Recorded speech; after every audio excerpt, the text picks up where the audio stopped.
How to fix black screen on Samsung Galaxy phone. In this video, I'm going to show you how to fix an issue where your screen is black on your Samsung phone. You can't get it to turn on or react to any button presses or anything like that. And if this video helps you, please consider giving it a like and also subscribe to my channel because that really helps me out. So sometimes this can happen where if the battery gets too low, the phone will not even be able to turn on in any way. It'll just stay black. So what I recommend doing first is simply plugging in your Samsung phone and leaving it charged for 20 minutes and then trying to turn it on again. Now mine is not having this issue currently, so it turned on.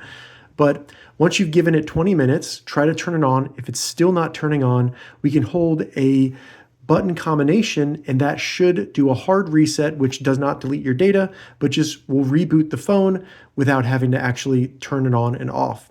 So to do that, simply hold down the volume down button and the power button for 10 to 20 seconds.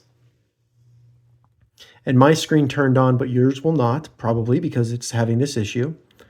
So my screen turned off, keep holding it, and then you'll see it reboot, you'll feel it vibrate, and that should fix black screen on Samsung Galaxy phone. If this video helped you, give it a thumbs up and please consider subscribing to my channel.